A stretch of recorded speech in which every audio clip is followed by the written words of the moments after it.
तो दोस्तों आज यार हम बात करने वाले क्लास 12 केमिस्ट्री की बहुत ज़्यादा ही महत्वपूर्ण अपक्रियाएं जो कि पेपर में हर साल पूछी जाती है। देख सकते हो क्लास 12 केमिस्ट्री की मोस्ट इंपॉर्टेंट रिएक्शंस को देखने वाले, और ये जान लो ये पेपर में आती ही आती है, ठीक है, हर साल आती है आपकी। देख सकते हो विहाइड्रो हैलोजनीकरण अपक्रिया क्या होती है और सेट-जेएफ नियम, इन दोनों नियम के बारे में आज बहुत ही आसान तरीके से समझेंगे। और एक चीज जान लो, बहुत ही ज्यादा महत्वपूर्ण अपक्रिया है आपके बोर्ड एग्जाम के लिए, तो आपको दोनों अपक्रिया अच्छे से तैयार करनी है, विहाइड्रो हैलोजनीकरण अपक्रिया भी और सेट-जेएफ नियम भी। दोनों को बहुत ही मस्त तरीके से आज आपको समझाने वाले, तो आपको यार वीडियो को आखिरी तक देखना, एकदम मस्त तरीके से आप ट्रिक से समझ जाओगे, रटना कुछ भी नहीं है, आसानी समझोगे विहाइड्रो हैलोजनीकरण अपक्रिया और सेट-जेएफ नियम। ठीक है, तो शुरू करते हैं।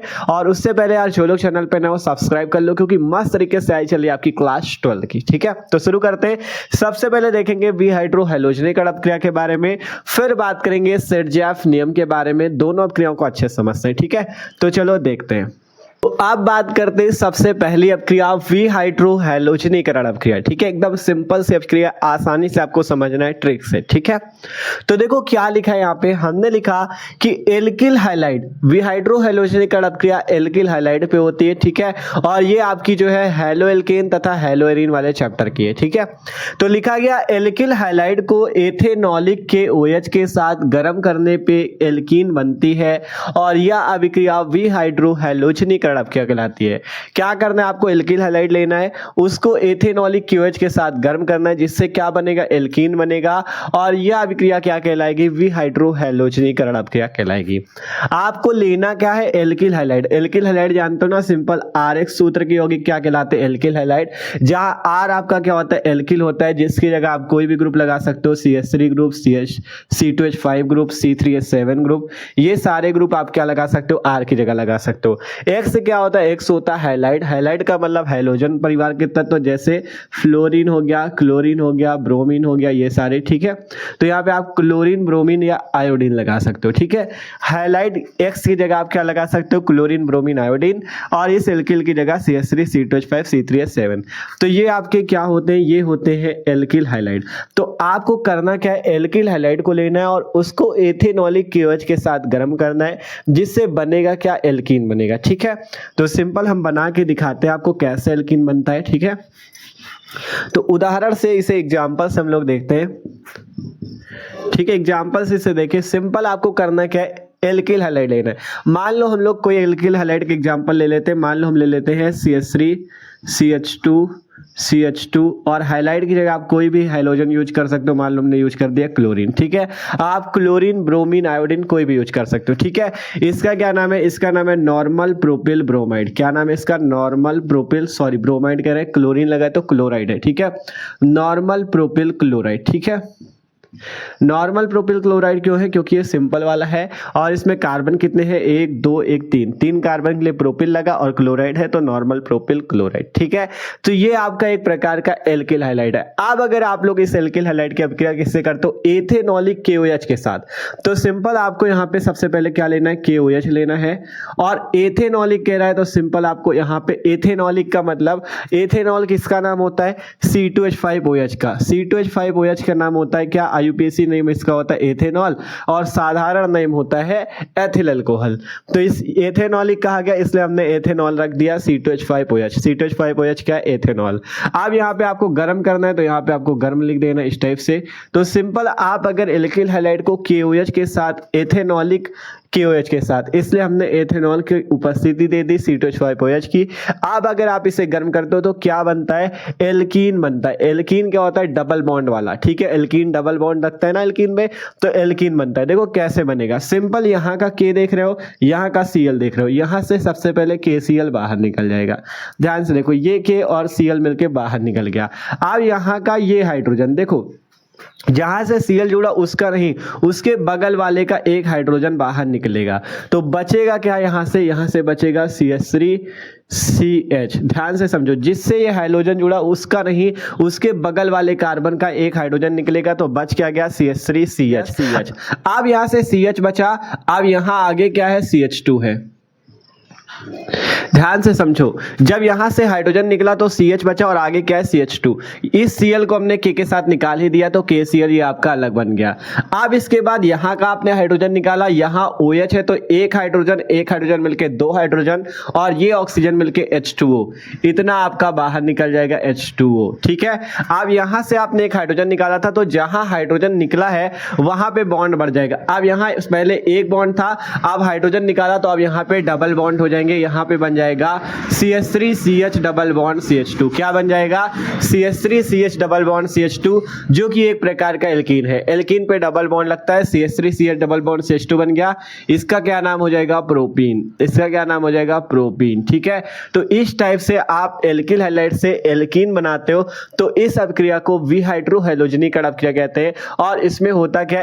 एथेनॉलिक KOH लिया जाता है। एथेनॉलिक का मतलब एथेनॉल की उपस्थिति, C2H5OH और KOH ये रहा। देखो सिंपल सा आसान सी अपक्रिया है। ठीक है, आसान से अपक्रिया। इसमें होता क्या है? सिंपल एल्किल हैलाइड को एथेनॉलिक KOH के साथ गर्म करने पे एल्कीन बनती है और यह अपक्रिया विहाइड्रोहैलोजनीकरण अपक्रिया कहलाती है। तो एल्किल हैलाइड के लिए आप कोई भी एल्किल हैलाइड ले सकते हो। तो हमने मान लो ले लिया प्रोपिल क्लोराइड। हमने क्या ले लिया? प्रोपिल क्लोराइड ले लिया। ठीक है, CH3CH2CH2Cl, ये एक प्रकार का एल्किल हैलाइड है। एल्किल ग्रुप ये लगा है और ये हैलाइड अर्थात हैलोजन। अब आपको इसकी एथेनॉलिक KOH से क्रिया करानी, तो एथेनॉलिक के लिए हमने एथेनॉल का सूत्र होता है C2H5OH, तो हमने यहाँ पे एथेनॉल रख दिया। अब KOH ये आ गया। अब इसके साथ गर्म करो, जिससे होगा क्या? ये K और ये Cl मिलके KCl बाहर निकल जाएगा। अब आप देख रहे हो जिसके साथ हाइड्रोजन जुड़ा था, ये हाइड्रोजन है ना क्लोरीन, तो जिसके साथ ये क्लोरीन जुड़ा था उस कार्बन से, उसके बगल वाले कार्बन से आपको हाइड्रोजन निकालना है। अगर क्लोरीन इस कार्बन से जुड़ा है तो इस कार्बन से, इसके बगल वाले कार्बन से आपको एक हाइड्रोजन निकालना है। इससे एक हाइड्रोजन निकाला और ये वाला OH मिलके ये आपका H2O बना लिया। अब बचा क्या क्या? यहां से बचा CH3CH। अब क्योंकि CH2 था, एक हाइड्रोजन निकल गया तो क्या बचेगा? CH3CH और आगे क्या बचा? CH2। अब आपका जब यहां से एक हाइड्रोजन निकला तो यहां पे बीच में बॉन्ड कितने हो जाएंगे? दो बॉन्ड हो जाएंगे, डबल बॉन्ड। तो ये सिंपल आपका क्या बन जाएगा? एल्कीन बन जाएगा। CH3CH डबल बॉन्ड CH2 जिसपे डबल बॉन्ड है। एल्कीन पे डबल बॉन्ड होते हैं, एल्काइन पे ट्रिपल बॉन्ड होते हैं और एल्केन पे सिंगल होता है। ठीक है, तो ये आपका क्या बना? एल्कीन बना। तो इस अभिक्रिया को क्या बोलते हैं? विहाइड्रोहैलोजनीकरण अपक्रिया। अगर आप लोग एल्किल हैलाइड को एथेनॉलिक KOH के साथ गर्म करते हो तो आप क्या बना सकते हो? एल्कीन बना सकते हो। उदाहरण देख सकते हो, ये एल्किल हैलाइड है, एथेनॉलिक KOH के साथ गर्म किया, आपने एल्कीन बना लिया।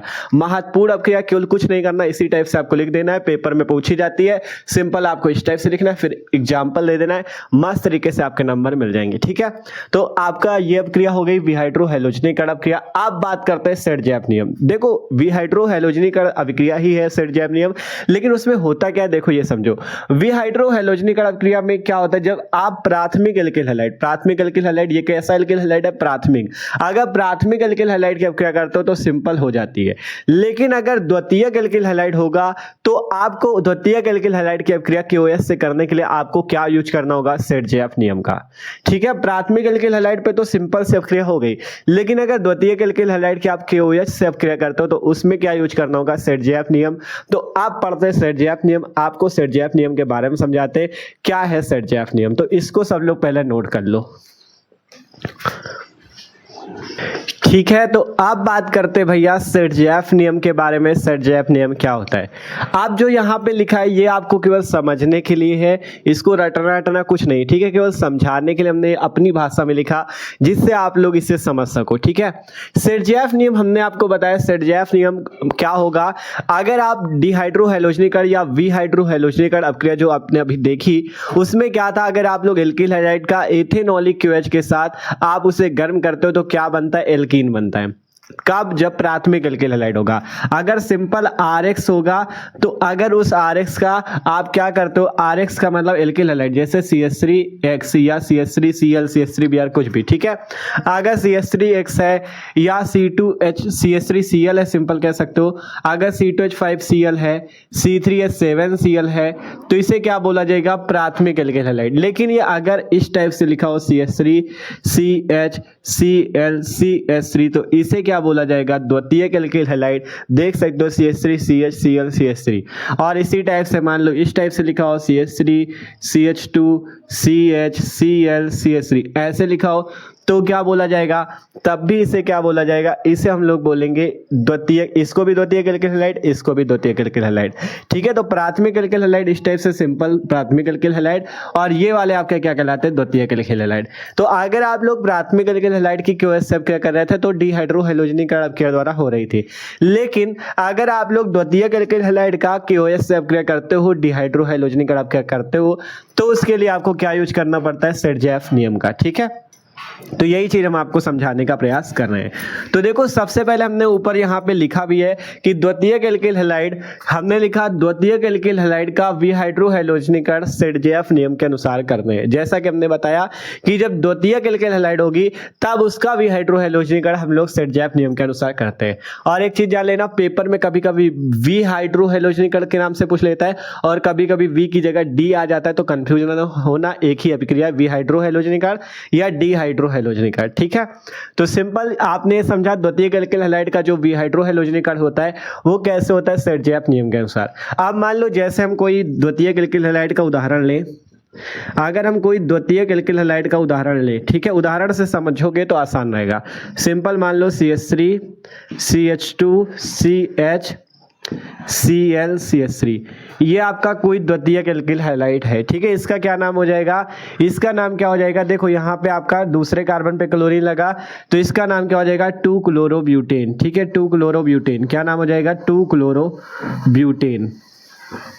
इसका क्या नाम हो जाएगा, 2-क्लोरोब्यूटेन, क्योंकि दूसरे पे क्लोरीन लगा। देखो इधर से गिनोगे 1 2 3 4, तो दूसरे पे क्लोरीन लगा इसलिए 2-क्लोरो, 4 कार्बन होने की वजह से ब्यूटेन, तो इसका IUPAC नाम है 2-क्लोरोब्यूटेन। अब अगर हम लोग इसकी KOH से अपक्रिया करते हैं, अब अगर हम लोग इसकी KOH से अपक्रिया करते हैं, ठीक है, और इसे गर्म करते हैं एथेनॉलिक पे, एथेनॉलिक पे इसे गर्म करते हैं तो क्या होगा, तो क्या होगा। ठीक है, अगर हम लोग मान लो द्वितीयक एल्किल हैलाइड है कि नहीं, पहले बताओ ये द्वितीयक एल्किल हैलाइड है ना, तो सिंपल इसमें क्योंकि CH के साथ Cl जुड़ा है, जब देखो जब CH के साथ Cl जुड़ा हो या CH के साथ Br जुड़ा हो या CH के साथ आयोडीन जुड़ा हो तो वो क्या कहलाएगा, द्वितीयक एल्किल हैलाइड। जैसे इस पे CH के साथ Cl जुड़ा तो ये द्वितीयक एल्किल हैलाइड है। ठीक है, तो simple CH3 CH2 CH Cl CH3 ये आपका द्वितीयक एल्किल हैलाइड जिसका नाम 2-क्लोरोब्यूटेन। KOH से अपक्रिया एथेनॉलिक KOH है इसलिए C2H5OH एथेनॉल हमने लिया और गर्म किया। अब होगा क्या, इसमें दो आपके उत्पाद बन सकते हैं, दो प्रकार की एल्कीन बन सकती, कौन कौन सी, देखो दो प्रकार की कैसे बन सकती समझाते हैं आपको। इसमें दो प्रकार से आपकी बन सकती, कौन कौन सी, इसमें बनने के क्या चांसेस है। देखो सबसे पहले तो जैसे आपको हमने बताया इसमें क्या बाहर निकलेगा, पहले तो KCl बाहर निकलेगा। सिंपल यहां से सबसे पहले KCl बाहर निकलेगा, ध्यान समझने का प्रयास करना, यहां से KCl निकलेगा, फिर क्या निकलेगा, H2O भी निकलेगा। अब ये बात आती है कि जो H2O निकलेगा उसमें देखो हमने कहा था जिससे हाइड्रोजन जुड़ा हो उसके बगल वाले कार्बन से एक हाइड्रोजन निकाल लेना, जैसे वो वाला था, कौन सा एग्जांपल हमने लिया था, जैसे CH3 CH2 CH2 Cl, ये वाला एग्जांपल लिया था।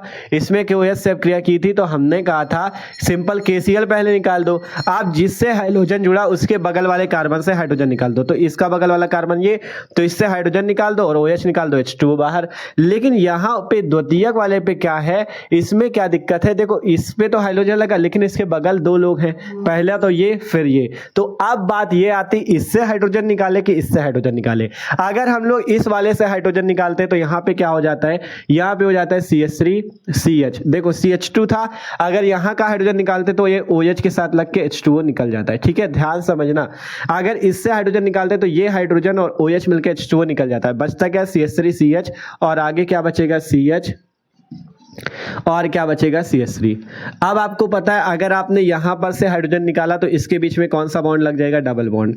तो एक तो संभावना ये वाली एल्कीन बनने की जिसका नाम है ब्यूट-2-ईन, क्योंकि दूसरे कार्बन पे लगा है, देखो 1 2 3 4 दूसरे पे लगा है, तो इसका नाम क्या हो जाएगा, ब्यूट-2-ईन, ब्यूट-2-ईन इसका नाम हो जाएगा। अब या आपने अभी यहाँ पे क्या किया, ध्यान से समझो, अगर थोड़ा समझने का प्रयास करोगे तो ये रटना कुछ भी नहीं पड़ेगा, आप समझ जाओगे। ठीक है, सिंपल ये 2-क्लोरोब्यूटेन एक प्रकार का द्वितीयक एल्किल हैलाइड है। जब KOH से क्रिया हो रही है तो यहाँ पे क्या हो रहा है, देखो पहला आपका ये हो सकता है कि यहाँ से K और Cl मिलकर KCl तो निकल जाएगा। अब हमने कहा था हाइड्रोजन वहां से निकलना जिसमें हाइड्रोजन जुड़ा उसके बगल वाले से, इसमें हाइड्रोजन जुड़ा है तो इसके बगल ये भी है ये भी है। अगर आप इससे निकालते हो, अगर इससे निकालते हो तो यहां पर से निकालने पे H निकल के इस OH के साथ मिलकर H2O बन गया। अब बचा क्या, यहां से निकला तो CH3CH और यहां पे डबल बॉन्ड लग जाएगा CH3। पहला तो ये कंडीशन। अब यहां से अगर हम ना निकाल के अगर हम यहां से निकालें, ये भी तो इसके बगल में है, अगर हम यहां से निकालें तो क्या होगा, तो देखो यहां से CH3 CH2, ठीक है, CH3 CH2 और ये CH हो जाएगा, ये CH हो गया। अब यहां से अगर हाइड्रोजन निकाल दो तो क्या बचेगा, यहां पे CH2 बच जाएगा। ध्यान से समझो, अगर आप यहां CH3, ये इसके बगल में है, अगर यहां से हाइड्रोजन निकाल दो CH3 है, एक हाइड्रोजन निकलेगा, क्या बच जाएगा CH2। अब CH2 बन गया, ठीक है, यहां पे क्या बन गया CH2 और बीच में क्या लग जाएगा, डबल बॉन्ड लग जाएगा। बीच में क्या लग जाएगा, डबल बॉन्ड लग जाएगा, क्योंकि अब यहां से एक हाइड्रोजन आपने निकाला तो बीच में बॉन्ड कितने हो जाएंगे, डबल। अब इसका क्या नाम हो जाएगा, यहां से आप लोग कार्बन गिनोगे 1 2 3 4, इसका नाम हो जाएगा ब्यूटवनीन। तो यहां पर से दो आपके, ठीक है, दिक्कत यही आती है कि यहां पर से दो प्रकार के एल्कीन बनने की संभावना आ जाती है। मतलब कि अगर अभी तक प्राथमिक वाले पे क्या था, जब हमने CH3 CH2 CH2Cl से किया, KOH से किया कि हमने कहा जिसमें हाइड्रोजन लगा उसका हाइड्रोजन K के साथ निकाल दो, KCl निकल गया। अब जिसमें हाइड्रोजन लगा था उसके बगल वाले कार्बन से हाइड्रोजन निकाल लेना, हाइड्रोजन और OH मिलकर H2O निकल गया। लेकिन इसमें क्या है, इसमें देखो, इसमें हाइड्रोजन लगा तो इसके बगल ये भी है, ठीक है, इसके बगल आपका ये भी है और इसके बगल ये भी है। तो अगर इससे निकालते तो ये बनता है, अगर इस वाले से हाइड्रोजन निकालते तो ये बनता है। तो अब ये बात आती है कि मुख्य उत्पाद ये है, ये वाला मुख्य उत्पाद है कि ये वाला मुख्य उत्पाद, मतलब मेजर प्रोडक्ट कौन है इसमें, इसमें सही कौन है। तो इस सही को बताने के लिए ही सेरजेफ नियम का यूज किया जाता है, सेरजेफ नियम को समझा जाता है। तो हमने सबसे पहले पढ़ा क्या था, ऊपर से फिर से पढ़ते, फिर इस उदाहरण को फिर से समझाएंगे। हमने लिखा था द्वितीयक एल्किल हैलाइड का विहाइड्रोहैलोजनीकरण सेरजेफ नियम से करते हैं। क्यों करते हैं, क्योंकि देख सकते हो क्या दिक्कत आती है, मतलब आपका दो प्रकार के एल्कीन बनने की संभावना है कि ये वाली बनेगी कि ये वाली बनेगी, इसलिए सेरजेफ नियम का यूज करते हैं। आप कहा गया जब एल्किल हैलाइड का विहाइड्रोहैलोजनीकरण कराया जाता है तो वहां पर दो प्रकार की एल्कीन बनने की संभावना होती है। अगर द्वितीयक एल्किल हैलाइड का आप विहाइड्रोहैलोजनीकरण कराते हो, KOH कराते हो, तो दो प्रकार के एल्कीन बनने की संभावना हो, ठीक है। अगर दो प्रकार के एल्कीन बनने की संभावना हो तो मुख्य उत्पाद वह एल्कीन होती है जिसमें सबसे अधिक प्रतिस्थापी समूह होते हैं। अब यहां पे मुख्य उत्पाद कौन होगा, मुख्य उत्पाद वह एल्कीन होगी जिसमें सबसे अधिक प्रतिस्थापी समूह होंगे। प्रतिस्थापी समूह का मतलब, प्रतिस्थापी समूह की बात करें तो जैसे यहां पे अगर CH3Cl है, CH3Cl है तो ये जो CH3 होता है यही प्रतिस्थापी के रूप में होता है, ठीक है। तो सिंपल प्रतिस्थापी समूह का मतलब समझ सकते हो एल्किल समूह, ठीक है। तो अगर दो प्रकार की एल्कीन बनी है तो आप इसमें क्या जान सकते हो कि मुख्य उत्पाद वही होगा जिसमें ज्यादा प्रतिस्थापी समूह होंगे। कहा गया ना कि वह मुख्य उत्पाद वह एल्कीन होती है जिसमें सबसे अधिक प्रतिस्थापी समूह उपस्थित होते हैं, जिसमें सबसे अधिक प्रतिस्थापी समूह उपस्थित होते हैं। प्रतिस्थापी का सीधा सीधा मतलब समझ सकते हो एल्किल समूह। अगर हम पहले वाले इस पे बात करें, ठीक है, नाम तो लिखना सीख ही गए थे तो इसको इरेज कर देते हैं। अगर हम इस पहले वाले पे बात करें जो ब्यूट2इन बना, इस पे आप अगर प्रतिस्थापी समूह कैसे देखोगे, देखो जो डबल बॉन्ड वाला है इसको आपको छिपा लेना इस टाइप से, ठीक है। जो डबल बॉन्ड वाला, इसके बगल में कितने प्रतिस्थापी समूह, जैसे डबल बॉन्ड इतने में लगा CH डबल बॉन्ड CH, तो इतने में है डबल बॉन्ड आपका इतने में, तो इतने के बगल में कितने प्रतिस्थापी समूह, पहला तो ये वाला हो जाएगा, ये CH3 और ये CH3, मतलब कितने आपके प्रतिस्थापी समूह बन रहे हैं या एल्किल समूह कितने बन रहे हैं, एक CH3 ये रहा, एक CH3 ये रहा, अर्थात यहाँ पे कितने आपके प्रतिस्थापी समूह है, दो एल्किल समूह या दो प्रतिस्थापी समूह है, ठीक है, दो प्रतिस्थापी समूह है, ठीक है। ध्यान समझना, यहां पे आपने देखा जितने पे डबल बॉन्ड लगा, CH डबल बॉन्ड CH लगा, तो यहां पे एक प्रतिस्थापी समूह, एक प्रतिस्थापी समूह, यहां पे दो प्रतिस्थापी समूह है। अगर नीचे वाले पे देखते हो तो यहां पे आपका क्या है, ये वाला डबल बॉन्ड को छिपा लो, डबल बॉन्ड कहां है, ये CH double bond CH2, CH double bond CH2, अब बचा क्या CH3 CH2, तो यही तो है प्रतिस्थापी समूह। ये दो नहीं है, ये जो CH3 CH2 ये दो नहीं है, अगर इसे जोड़ देते हो तो C मिलके C2 हो जाता है और तीन हाइड्रोजन दो हाइड्रोजन मिलके C2H5 हो जाता है, मतलब ये आपका C2H5 ग्रुप जुड़ा है। अर्थात यहां पे प्रतिस्थापी समूह कितना है, केवल एक, यही आपका केवल एक प्रतिस्थापी समूह है, ठीक है। यहां पे कितना प्रतिस्थापी समूह, एक, इसको दो ना बता देना, ये दो नहीं है, एक ही है, क्योंकि यहां पे CH3 देखो प्रतिस्थापी कौन होगा, CH3 होगा, C2H5 होगा, C3H7 होगा, ये सारे प्रतिस्थापी होंगे, ठीक है। यहां पे CH3 CH2 एक ही प्रतिस्थापी है, CH3 CH2 को मिलाओगे तो दो कार्बन पांच हाइड्रोजन, मतलब यही बनेगा C2H5, ठीक है। तो यहाँ पे कितने प्रतिस्थापी समूह? एक प्रतिस्थापी समूह है, एक प्रतिस्थापी समूह है या एक एल्किल समूह है। ठीक है, एक प्रतिस्थापी समूह या एक एल्किल समूह है। तो हमने क्या कहा, सबसे पहले कहा आप जो आपकी एल्कीन बनी है उस एल्कीन का आप जहां पे डबल बॉन्ड है उसको पकड़ लो और उसके बगल में चेक करो कितने प्रतिस्थापी समूह। एक CH3 मिला, एक CH3 मिला, मतलब दो एल्किल समूह या दो प्रतिस्थापी समूह है, तो हमने लिखा दो प्रतिस्थापी समूह। नीचे वाले पे देखा जहां डबल बॉन्ड लगा उसके बगल में कितने प्रतिस्थापी समूह है, लगा है CH3 CH2, इसको जोड़ोगे तो क्या बन जाएगा? C2H5। C2H5 बन गया, मतलब एक प्रतिस्थापी समूह। तो यहां पे मिला एक प्रतिस्थापी समूह, यहां पे मिला दो प्रतिस्थापी समूह। ऊपर क्या कहा गया था, जब एल्किल हैलाइड का भी हाइड्रोहैलोजनीकरण कराया जाता है तो वहां पर अगर दो प्रकार के एल्कीन बनने की संभावनाएं हो तो मुख्य उत्पाद वह एल्कीन होती है जिसमें सबसे अधिक प्रतिस्थापी समूह उपस्थित हो। जिसमें ज्यादा प्रतिस्थापी समूह होंगे वही आपका मुख्य उत्पाद होगा। अगर इसमें दो प्रतिस्थापी समूह है, इसमें एक, तो ज्यादा इसमें तो मेन उत्पाद यही होगा। सही ये वाला है, सही ये वाला, इसीलिए सेडजेफ नियम का यूज किया जाता है। सेडजेफ नियम पे बताएगा कि मुख्य उत्पाद वो एल्कीन होगी जिसमें आपका प्रतिस्थापी समूह ज्यादा होंगे। इसमें दो प्रतिस्थापी समूह, इसमें एक ही है, इसलिए यहां पे ये वाली एल्कीन आपकी सही होगी। ठीक है, ये वाली एल्कीन आपकी सही होगी। ठीक है, तो इसको आप सही ढंग से आप लोग लिख लेना। ठीक है, और आपकी अभी ये जो नीचे लिखी हुई है इससे भी आप समझ सकते हो, इसको भी बताएंगे। अथवा करके हमने लिखा है परिभाषा। ठीक है, अथवा करके हमने इसीलिए परिभाषा को लिख दिया है। तो यहाँ पे आप लोग इसको नोट कर लो जरा सा। ठीक है, इसको अच्छे से नोट कर लेना जिससे आपको समझ में आ सके। इसको नोट कर लो, ये वाला एग्जांपल ऐसे ही सेम लिख देना। ठीक है, मतलब कि आपको पहले परिभाषा लिखनी है कि द्वितीयक एल्किल हैलाइड का विहाइड्रोहैलोजनीकरण सेडजेफ नियम के अनुसार करते हैं। अभी दूसरी परिभाषा समझाएंगे तो एकदम अच्छे से और समझ में आ जाएगा। फिर लिखा, जब एल्किल हैलाइड का विहाइड्रोहैलोजनीकरण अर्थात QS से क्रिया करते हैं तो दो प्रकार के एल्कीन बनने की संभावनाएं होती हैं।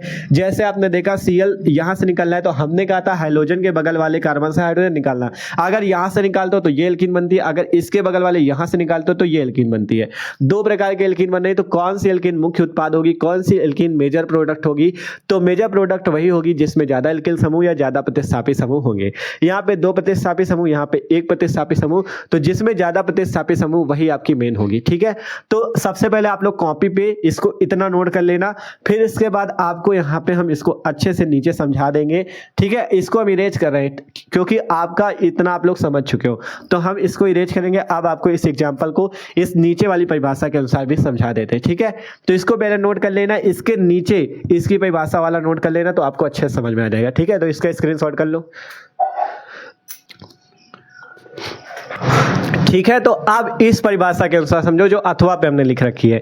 इसमें हमने कहा इस नियम के अनुसार, मतलब सेडजेफ नियम के अनुसार, हाइड्रोजन के साथ हाइड्रोजन उस निकटवर्ती कार्बन परमाणु से निकलती है। ध्यान समझना, इस नियम के अनुसार हाइड्रोजन के साथ जो हाइड्रोजन है उस निकटवर्ती कार्बन परमाणु से निकलती है जिसमें हाइड्रोजन की संख्या न्यूनतम होती है। अब अगर आपका ये है तो ये जो हाइड्रोजन लगा है क्लोरीन, इसमें कहा गया हाइड्रोजन के साथ जो हाइड्रोजन निकलनी, क्योंकि आपको पता है के साथ Cl तो निकलनी ही है, KCl तो निकल जाएगी, लेकिन यहां से हाइड्रोजन भी निकलनी, क्योंकि हाइड्रोजन निकलेगी तभी वो OH के साथ मिलकर H2O बना पाएगी। हाइड्रोजन निकलेगी तभी वो OH के साथ मिलकर H2O बना पाएगी, तो हाइड्रोजन भी निकलनी। तो कहा गया हाइड्रोजन तो निकलनी है, हाइड्रोजन के साथ जो हाइड्रोजन निकलनी है उस कार्बन परमाणु, उस निकटवर्ती कार्बन परमाणु से निकलती है जिसमें हाइड्रोजन की संख्या न्यूनतम होती है। ध्यान से समझो, जिसमें हाइड्रोजन की संख्या कम होगी, न्यूनतम होगी, उसी से हाइड्रोजन निकलेगी। अब यहां पे बात करें CH3 CH2 CH Cl CH3 है, तो हाइड्रोजन इसमें वहां से बाहर निकलेगी जहां पे हाइड्रोजन की संख्या कम होगी। अगर बात करें यहां पे 3 हाइड्रोजन, देखो CH3 पे कितने हाइड्रोजन, 3 हाइड्रोजन, CH2 पे कितने हाइड्रोजन, 2 हाइड्रोजन, यहां पे 3 हाइड्रोजन। मतलब इस हाइड्रोजन वाले को छोड़ दो, इसकी बात नहीं है, इसके अगल बगल देखो, जिसमें कम हाइड्रोजन होगी वहां से हाइड्रोजन निकाल लेना। इसमें कितने, 2 हाइड्रोजन, यहां पे कितने, 3 हाइड्रोजन, तो कहां कम है, यहां, तो यहां से आपको हाइड्रोजन निकालना, यहां का हाइड्रोजन निकलेगा और OH निकलेगा, बन जाएगा H2O, और यहां का हाइड्रोजन निकल जाएगा तो बन क्या जाएगा, CH3 CH double bond CH CH3। तो सिंपल देख सकते हो, इससे भी आपको इस सेकंड वाली परिभाषा से भी मिल जाएगा कि बना क्या, मेजर प्रोडक्ट ब्यूटीन 2। और जो अभी हमने बताया था उसमें भी क्या बना था, ब्यूटीन 2 ही मुख्य उत्पाद बना था। क्यों? क्योंकि उसमें हमने देख लिया था, हमने कहा था जिसमें प्रतिस्थापी समूह दोनों तरफ ज्यादा होंगे। इसमें देख सकते हो, इसमें भी CH3 लगा, इसमें भी CH3 लगा, दो प्रतिस्थापी समूह, तो ये वाला मेजर प्रोडक्ट था। ये पहली वाली परिभाषा के अनुसार था जो ऊपर लिखी हुई है। इसमें लेकिन जो दूसरी परिभाषा हमने लिखी, इसमें हमने कहा इस अभिक्रिया में सेडजेफ नियम पे क्या होगा, हाइड्रोजन के साथ साथ जो हाइड्रोजन निकलना है उस कार्बन परमाणु से निकलेगा जिसमें कम हाइड्रोजन होंगे। देखो CH3 CH2 CH था, तो इसमें हाइड्रोजन आपको वहां से निकालना है जहां पे हाइड्रोजन कम होंगे। देखो ये हाइड्रोजन वाले को तो छोड़ दो, जैसे CHCl है, आप कहोगे इसमें तो एक ही हाइड्रोजन, इसका निकाल दे क्या? इसका कैसे निकाल दोगे? जिसमें हाइड्रोजन लगा उस वाले को छोड़ दो, क्योंकि हमने कहा था जिसमें हाइड्रोजन लगाओ उसके बगल वाले कार्बन से हाइड्रोजन निकालना है। अब बात यह आई थी इस कार्बन से निकाले कि इस कार्बन से निकाले, तभी तो ऊपर ये सर्जेप नियम बताया गया कि जिसमें ज्यादा एल्किल समूह जिधर लगे होंगे उधर से निकलेगा। अब दूसरी परिभाषा ये कहती है कि आपको वो सब अगर ना समझ में आ रहा हो तो सिंपल क्या करो, ये आप जैसे ये है तो आप जिधर हाइड्रोजन लगा उसके बगल वाले कार्बन पे चेक कर लो कि जिसमें कम हाइड्रोजन हो उससे हाइड्रोजन निकाल दो। इसमें CH2 था, इसमें CH3 था, तो जिसमें कम हाइड्रोजन होंगे इसमें कम हाइड्रोजन, तो यहां का आप निकाल दो, आपका मेजर प्रोडक्ट सही आ जाएगा। ठीक है, तो ये सिंपल सी बात थी। हमने लिख दिया इस नियम के अनुसार हाइड्रोजन के साथ हाइड्रोजन उस निकटवर्ती कार्बन परमाणु से निकलती है जिसमें हाइड्रोजन की संख्या न्यूनतम होती है। तो ये जो हाइड्रोजन है इसके साथ हाइड्रोजन कहां से निकलेगी? जहां पे कम हाइड्रोजन होंगे। कहा गया ना उस निकटवर्ती कार्बन, यही निकट है और ये निकट है, तो किस निकटवर्ती कार्बन से निकलेगी? जिसमें हाइड्रोजन की संख्या न्यूनतम होगी, जिसमें हाइड्रोजन की संख्या कम होगी। तो इसमें 2 हाइड्रोजन, यहाँ पे 3, तो इसलिए यहां से हाइड्रोजन हमने निकाल दिया और ये आपका मेजर प्रोडक्ट बन गया ब्यूटीन 2। तो दोनों परिभाषाओं से आप समझ सकते हो, पहले कहा गया था द्वितीयक एल्किल हैलाइड का विहाइड्रोहाइलोजनीकरण जो है सर्जेप नियम से किया जाता है। फिर हमने ये बताया, ठीक है, इस परिभाषा के अनुसार जिसमें आपका मतलब कहा गया दो प्रकार के एल्कीन बनने की संभावना होती है, जिसमें ज्यादा प्रतिस्थापी समूह लगे होंगे वो एल्कीन सही होगी, वही मेजर प्रोडक्ट होगा, मुख्य उत्पाद होगा। और इसके अनुसार भी आप समझ सकते हो, इसमें तो सीधी सीधी बात है, जिसमें हाइड्रोजन लगा उसके बगल वाला जो कार्बन है उसमें हाइड्रोजन वहां से निकालना जहां पे हाइड्रोजन कम लगा हो। ठीक है, मतलब जो बगल वाला कार्बन, अगर यहाँ पे 2 हाइड्रोजन यहाँ पे 3, तो जिसमें कम हो वहां से हाइड्रोजन निकाल लेना। तो सिंपल यहाँ पे देख सकते हो, यहाँ से K और Cl KCl निकल जाता है और यहाँ से आपका HOH मिलके H2O निकल जाता है। तो ये अभिक्रिया भी समझ में आ गई होगी आपको, सर्जेप नियम। ठीक है, तो आशा करते हैं पूरी कोशिश की कि आपको रटना ना पड़े, आप आसानी से समझ जाओ। ठीक है, तो वीडियो अच्छा लगा हो यार तो लाइक कर लेना और दोनों अभिक्रिया तैयार कर लेना, सर्जेप नियम भी, विहाइड्रोहाइलोजनीकरण अभिक्रिया भी।